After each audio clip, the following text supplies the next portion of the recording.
to do another live. I'm hoping I can figure out how to make it face the right way instead of upside down. I'm not sure if I'm going to be able to do that, but if I can't figure it out, sorry. Um, but we are going to try doing a bracelet with Thunderhorse Descendants Inspiration Bundle Celtic March. That would be this one. And it is going to be a pretty simple bracelet, not much to it, a couple of stringing sides and one connector in the middle. So let's turn down and we will give this a try. We're going to do that spin.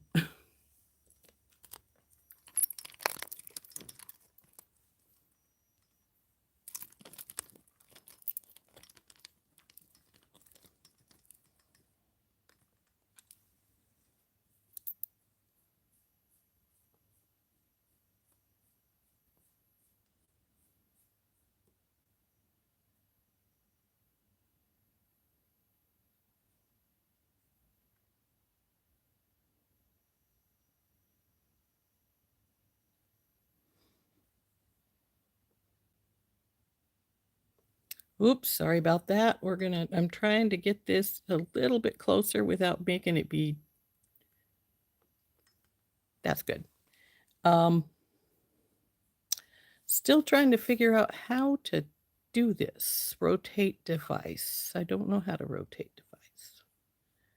Okay. Well, hopefully we won't be too confusing being a little bit upside down. So what we're going to do is we're going to take, this is our soft flex wire, we're going to use it to do the sides. But what we're going to do is we're going to make a simple loop on this side of this eye pin. And we're going to connect these two pieces together with the,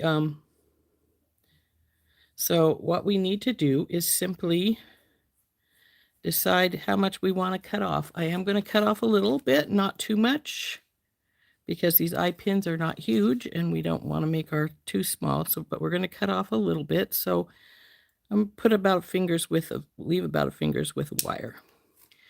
And we're going to cut it off. And I am going to roll a simple loop on this side. I want it to match the other side going the same direction. So I'm just going to take it and spin it going this way. And as you can see, I could have made that a lot smaller. So what I'm going to do is I'm just going to let it continue to spin till I get it all the way around where I want it. And I'm going to take hold of it with my pliers. And as you can see, I've got it the wrong way. I want it to be facing the same direction. So I just spun that with my pliers. And then I'm going to bend this right here. So it's what we call breaking the neck. So we want that bent. And now, because we don't want that extra wire in there, we want to find our clippers. And we're going to get in right where that extra wire comes together right here. And grabbing only one, the one you want to cut off, cut that. And now we've got, well, that still is a little bit bigger than I want it. So we will bring her back down some.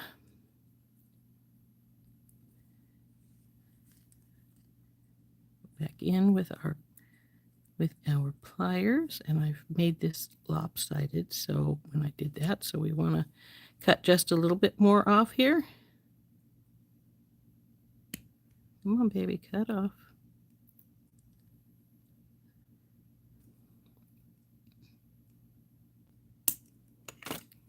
Then we will squish this down and see if we've got it about where we want it now.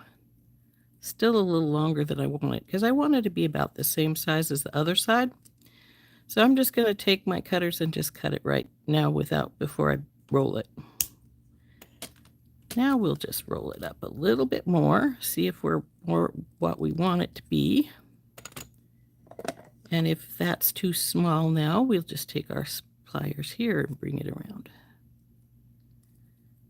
And that, I think, is about where we want it at. See how it now matches pretty good the other side? Now that we've got that done, what we want to do is open the two sides up, or we can do these individually and then put them on together so we don't have to worry about anything rocking and rolling, so to speak. But I'm going to put them on right now because these are going to have to open quite a bit because our charm is a pretty good sized one. And I actually want this to go on the other direction because I want, well, I didn't check the other side to see which way the bend was going, but I want this to try and have the opening, good, I am the same way, on the bottom part of it. So now we want to do the same with this side and close it back up.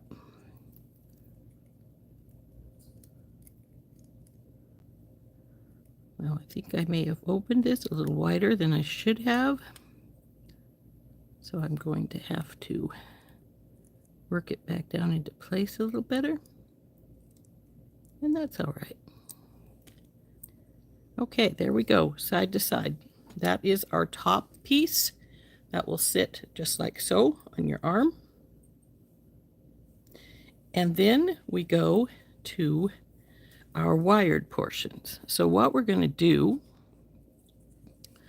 is we're going to take, about 2 5-inch pieces. We don't probably need that long, but I prefer to have a little extra length than not enough. As you guys probably know by now, I don't like to have it get too tight when I'm trying to do my links and such. So I will get 2 pieces of 5-inch out, which makes 10, which we really don't need that much because for one thing, we've got our pieces in the middle. So if you're a little shy on wire and you're a little bit, I don't want to use a lot of extra, we might be able to get away with 4. But we'll find out when we get finished here because, well, we'll see how much we have to cut off.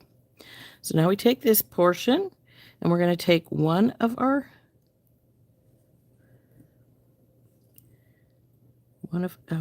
crimp tubes and we're going to crimp it on to one side of this. Now I'm probably going to do both at once so I don't have to worry about doing the one side and then doing the other side. So I will just do them both at once. Now we want to make sure these wires aren't crossed. I think they may be right now, so see if I can get them to, yeah, maybe they aren't. Yes, they are. There we go. Do you notice how I did that to check if they were crossed? I just let it roll down a little bit off of them and saw the crossed spot inside. Now we're going to take our magical crimpers. These are 2x2 crimps. We're going to get it right here in the middle of our divot, like so. Then we're going to squish. And then we have to turn it, put it back in the middle of the divot, squish again. And you want to just do that, revolving it around a couple of times so that you don't squish anymore and your crimp bead is, or I should say tube, is small enough that it's not a problem. So now we'll take this off.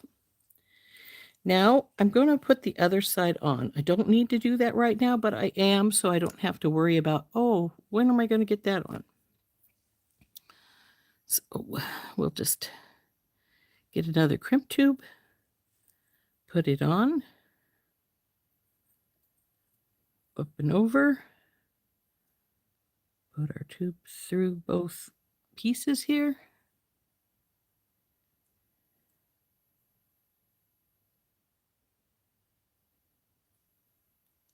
And I knocked my tube off. That's not good. So let's put that back on. Bring our wire back through. Now I had a few extra crimp tubes here. It's just as well since I knocked that one off.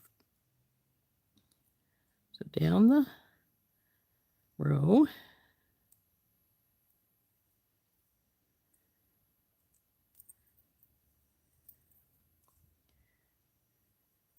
Now we want to make sure that our crimp up here is about the same tightness as this one, for the very simple fact that they're both going to be on the top, and you want to be able to say, oh, they're not, they're not a problem at all or anything like that.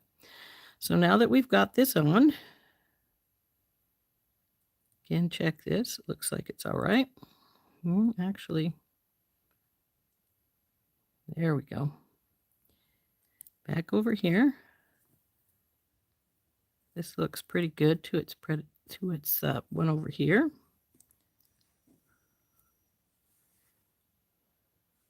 Maybe a touch tighter. Now we get our gripping pliers in and get that in the middle and squish and turn, squish, turn, squish, turn. Now it's pretty good. Check the tightness, check our, and it's fine. So we will cut a little of this off because I know perfectly well that the X2 wire should go through the lava rocks, but I'm using these little tiny green ones between it as spacers instead of using metal spacers. So I'm not sure that they would, that the wires would go through both of those. So I'm not going to try that. That's why I just put enough of the wire left to get through the lava stone. And this one has a little weird divot in it, so it's taken less wire. So we'll take some of that off. And then we're just going to string the rest of this side up with lava, then a green lava stone, a green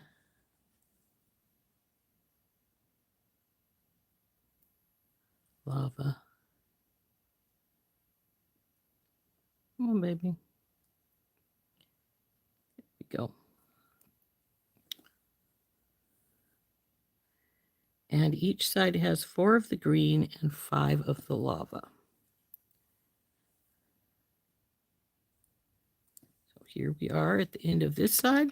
So now we'll put a bead stopper on, and we're going to put the beads on this side. And then we'll check for size.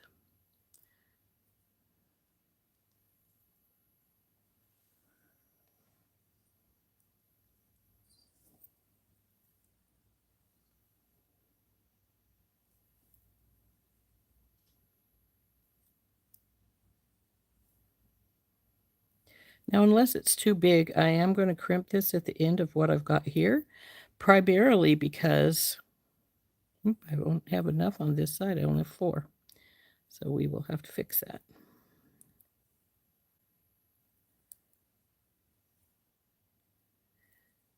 Because if it's not as long as I think it should be, then I will put on a an extender chain on this one. And if it's too long, we'll take off this last couple of beads. Even if that will make it too short, because then again, we'll put on a extender chain.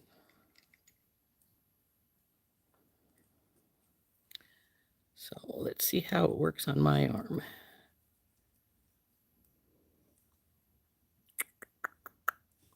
That's not all the way tight. I can see it popped out of the wire right there. So this is loose. Go in there. This is tight. Okay, that's good. Now we'll see how that's going to sit with the charm and stuff right up on the top. And then this is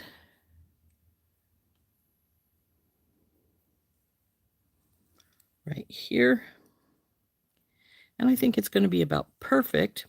But like I say, if we end up, after we do the last little bit of putting these pieces on, If it ends up being too short, we will get an extender chain out and put an extender chain on.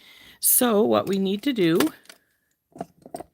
is take one end, whichever you prefer, put a crimp tube on. Then we're going to want one of these jump rings.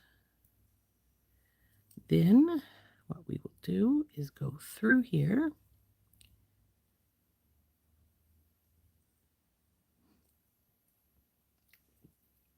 Now you don't have to put the jump ring on right now.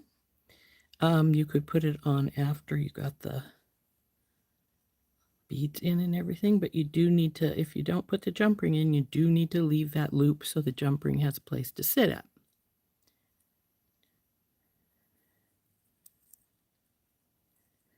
Okay. Now we need to crimp this. Now this little jump ring is going to try to get in your way as you crimp it, so you got to be careful of that.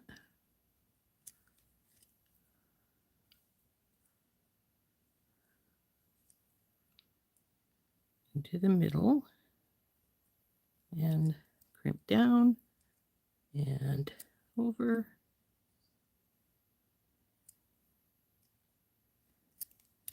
And it seems pretty good, so let's give it a tug test. It's good.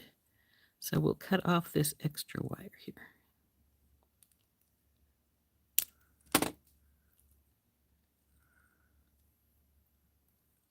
Okay, there's one side done. Well, it's not quite done.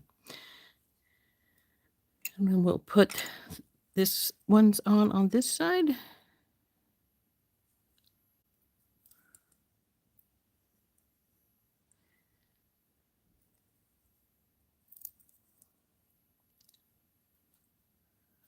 Oh. Slide over this through here. Now, one thing you can use this little jump ring for is if you hold it on tight and pull, it will help you pull your beads down into place. See how that worked pretty snazzy there? Okay, so now we need to crimp this side. I'm going to hold on to this so it doesn't get in my way and squish. Then we're going to turn, go in, and do our second squish, as long as I have it in the middle here. Make sure of that. And then turn and do those multiple squishes that you need to do to get this finished off. Looks like this one needs one or two more.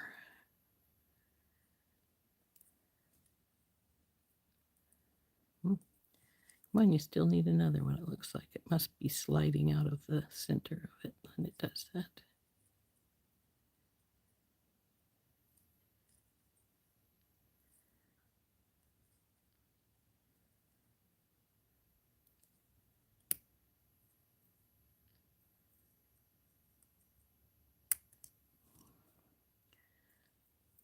Okay, good and tight, so we'll...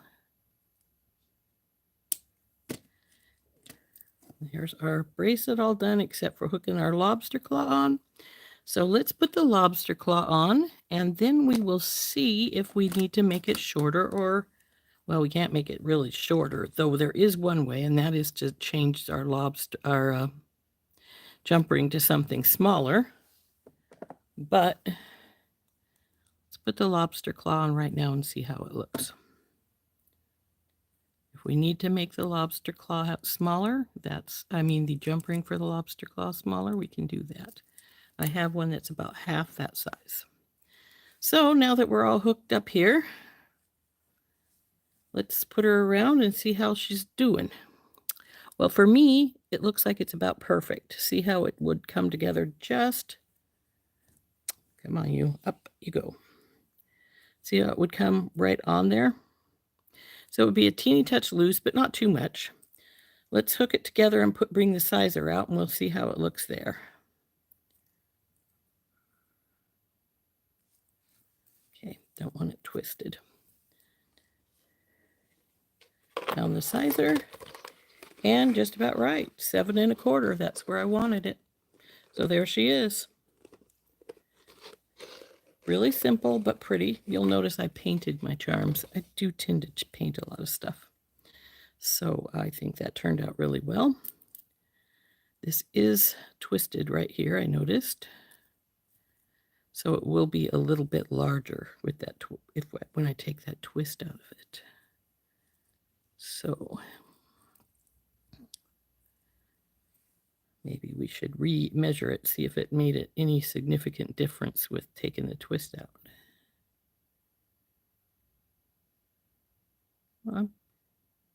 Come on. There we go. So,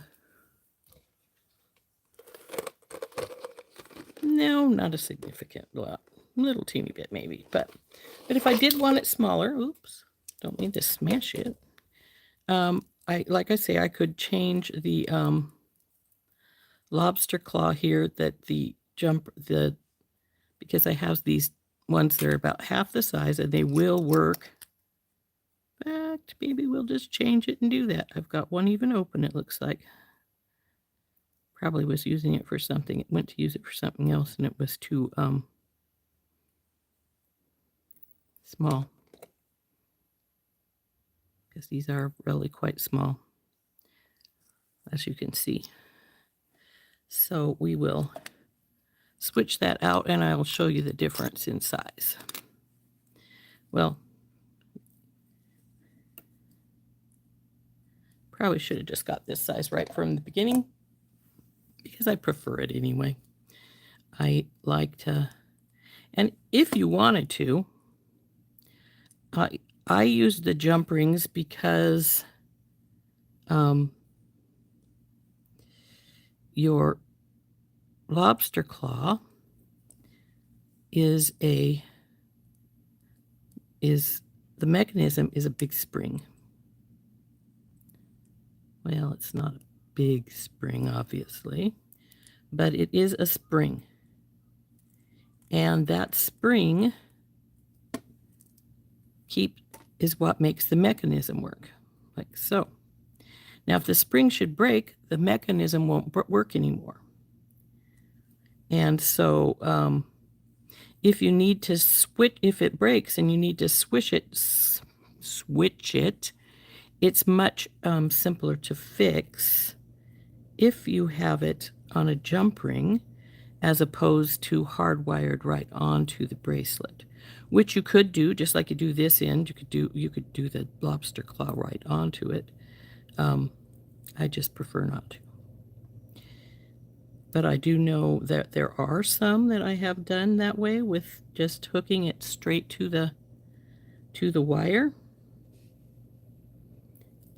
In my younger days, I used to do all of them that way, but I don't anymore because, like I say, if your lobster claw should break, then you have no recourse but to restring the whole bracelet if it has a problem. And let me see if I still have one here. I had one that broke here the other day. Here it is. See, what happens is either A, this just flops all the way around. I don't think this spring is entirely let go yet because I can see how though it doesn't come back, it won't come back and meet itself, but if you touch it, it will come back. So this one is not entirely sprung, but it's working at it because if you don't touch it to bring it back, it won't come back. It's stuck there over there. So that is a problem, and you don't want to have it with your bracelets, especially if it's one you're selling, because, obviously you don't want to sell a bracelet that has a partially broken spring on it, because sooner or later, number one, that's going to break, and prior to that break, since it won't close without being touched, if you sell it and the person doesn't remember that you need to do that, they could lose it easily because it's not hooked closed anymore. So anyway, there is our pretty bracelet with our 2 charms in lava stones from our Celtic March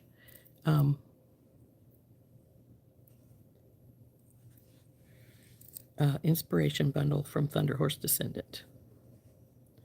I think it turned out really pretty if it would stop doing this little twist right here. There we go. So hope you enjoyed making that with me. Let's turn back up. Here we go for the spin again, folks.